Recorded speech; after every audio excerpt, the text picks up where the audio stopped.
Ben şu an hiçbir şey diyemiyorum. Kalemim yazamıyor.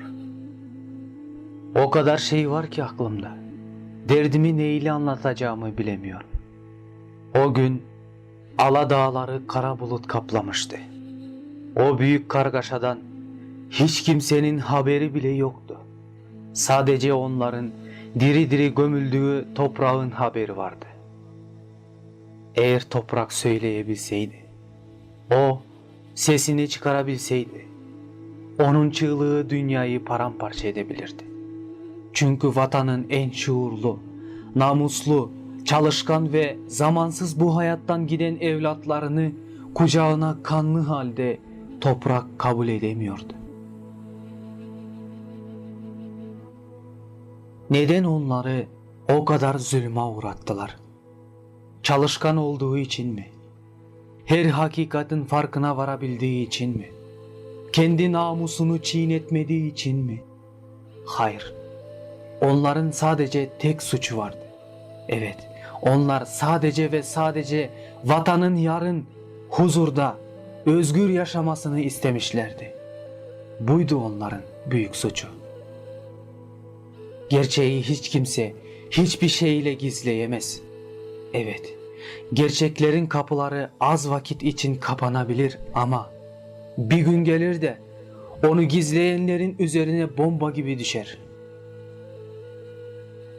Yıllardır bu kargaşa gizlenerek toprak altında boğuluyordu. Nice yağmurlar, nice mevsimler geçti.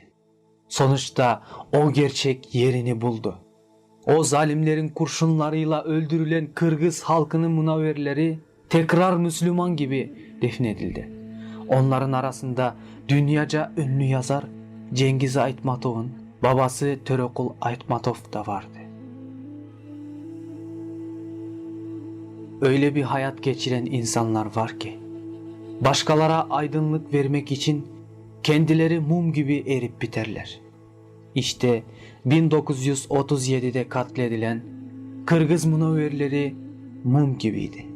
Onlar bayrağımızın özgürlükte dalgalanması için kendi özgürlüğünden vazgeçtiler. Yarın gençlerin huzurlu ve güvenli bir hayatta eğitim görmesi için onlar gençliğini feda ettiler. Cengiz Aytmatov bu katliama 20. yüzyılın en büyük katliamı demişti.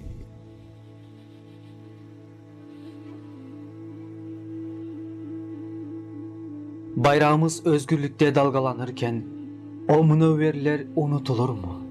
O bayraktaki kırmızı renk onların bizim bağımsız bir memleket olmamız için mücadele ettiği yolda dökülen kanı değil mi?